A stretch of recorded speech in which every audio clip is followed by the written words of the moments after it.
Hi there, this is Pearl, and I'm here in a beautiful Wimbledon Common, not the African bush, although it looks a little bit like that, to talk about space and why we need space in our lives, and how that can help us to embrace things like magic and miracles and intuition and lots of woo-woo stuff and amazing things that can happen in your life. So one of the things I wanted to talk about was just that little space that we have, that mystery, that sort of not knowing as well. And what I was going to say is that when I started out, I studied maths because I thought it's all black and white and it's pretty perfect maths. It's pure maths. It might be called perfect maths. Because you always get the same answer and there is a correct answer and all that.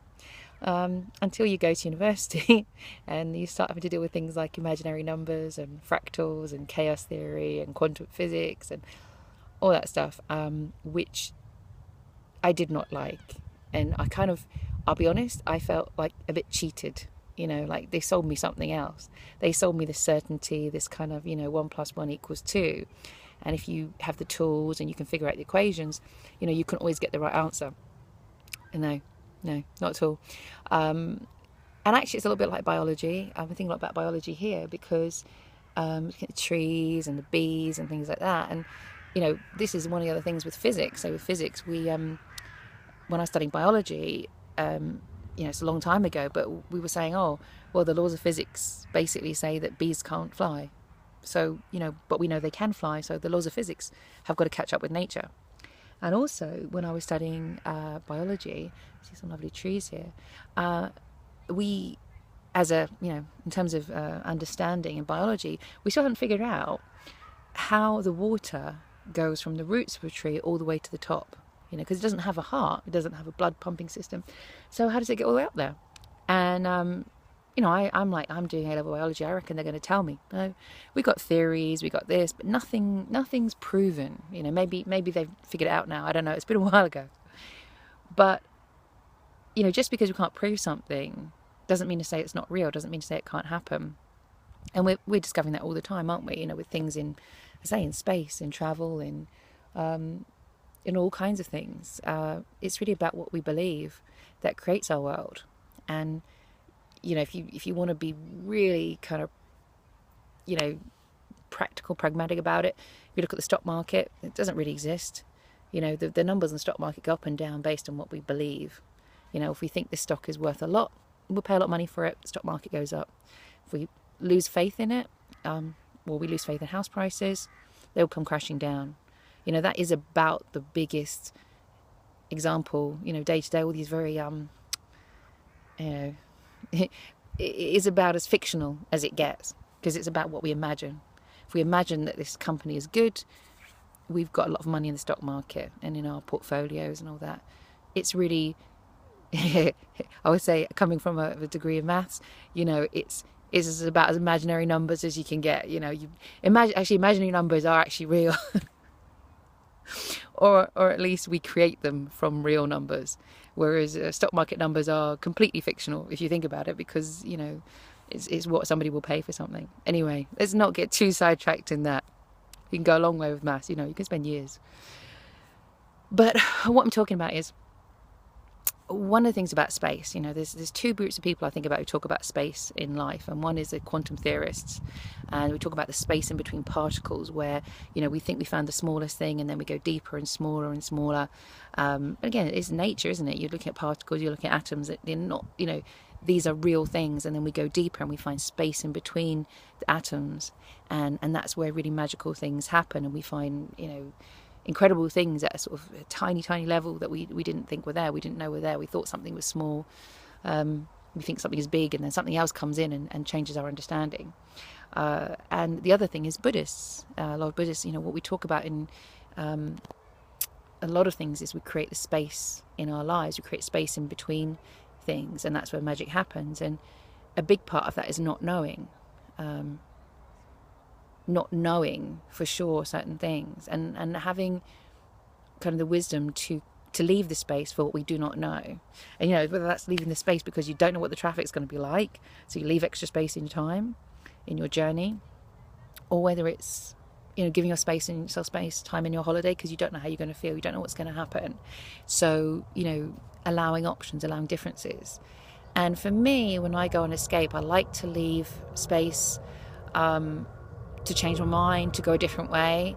A lot of the most amazing things that I've discovered and experienced on my trips have been just appeared when I'm there, and if you have a sort of a space in your day and you don't have a path mapped out, you sort of plane coming over, but you have a pathway that goes this way and that way, and it's like you can listen to your heart, listen to intuition that takes you a different direction. So just for example, this morning I just woke up and I thought I'm going to come up to the common, and what was quite funny is I walked up to Wimbledon Book Fest. There were Wombles as well. There were like singing and dancing and signing books, but anyway, well, they weren't signing the books, I made that up. But I walked into a talk with Fogle, who I must admit I've never kind of really watched a lot with him or anything like that, but I was very interested that it was right there, and I was like, eh. And there were two very interesting talks, and I thought, actually I'm going to go and see his. And he ended up talking about dogs a lot, and I thought maybe he'd talk about travel, and that'd be quite interesting. And I did pick up his book on travel as well, and he's actually got pictures of when he was working in this place that I've actually been researching because I want to go and visit it. So that was kind of weird. And then he started talking about dogs and things like that, and I found it really, really emotional and very special for me because my family, we've had Labradors and Retrievers and things like that, but also he was talking about how you can fall in love with your dog and you have a really great relationship, and I actually asked him, I said, how about if I get a dog and he's traveling? And he's like, well, yeah, you can do that, you take your dog with you, and it's really pretty awesome. So that was quite interesting for me, and maybe another sort of part of my journey where I think much more about getting a dog, maybe a rescue dog. So I feel very much like, okay, if I hadn't come out and had a little wander, and I wouldn't have been in that talk, and I wouldn't have heard him say those things, and I wouldn't have started to think about things in a different way, and started thinking about my old dog a lot, and so it's kind of like maybe this is something that will change my life, when I decide to get a dog. It certainly feels a lot more feasible today from having that talk. So you never know where a little bit of space, a little bit of magic, a little bit of mystery could take you on a journey, and in your business as well. And I think sometimes, no matter what area of your life you're looking at, I was talking about some stuff to myself the other day, as I do, and I was meditating, and I had some situations in my life when I'm like really confused. Is it A or is it B? Is it A or is it B? Is it, I feel like I need to know, is it A or is it B? Because if it's A, then I'm going to do this. And if it's B, I'm going to do that. And I need to know, and I'm trying to get the answer. And the answer I got was, maybe it's okay that you don't know. Maybe if you kind of know, then you behave differently, and you won't, it's a paradox. And I suppose it's one of those things as well. Maybe we don't need to know. We don't need the answer. I mean, how much does it suck when you go and see a really amazing film and somebody's already told you the ending? We don't want to know the ending. We want to have the mystery, have the discovery. And so, there should be mystery in life, and there should be mystery in nature. And we don't know what this insect does and how this does this. And we don't know, if I'm going to find a dog that maybe I'm meant to have. I'm starting to like this idea of me and my dog. I get a picture, I'm like, yeah, I kind of like that idea. This sort of, I'm feeling that that's definitely a possibility. Which would be kind of funny if I look back on this in a while and I'll be like, yeah, that dog just walked into my life. But sometimes, we're closed off to possibilities, and then when we meet people, when we do things, especially talks and stuff like that, or just chance meetings with people, things that you thought you would never do or weren't really working for you, suddenly it becomes possible. That's pretty miraculous in a way, when you think, oh, this is never going to happen, or I'm never going to meet someone, or and then you walk along and you meet somebody, or you find the answer to a question that you had, or even a question you don't know you have. So anyway, that's kind of, sometimes I think, I'm such a busy person. People say, you always seem busy. But for me, I think actually having a day to go out and just explore and wander and listen to the universe and listen to what's going on is a very, very valuable thing. And you can find the answer sometimes when you walk up the common, that you could stay in your house and go online and look in books, and you'd never find that answer. You'd never, or probably not. So sometimes you just got to get out, go and have a wander, And the answer's right outside. Anyway, hope you find it.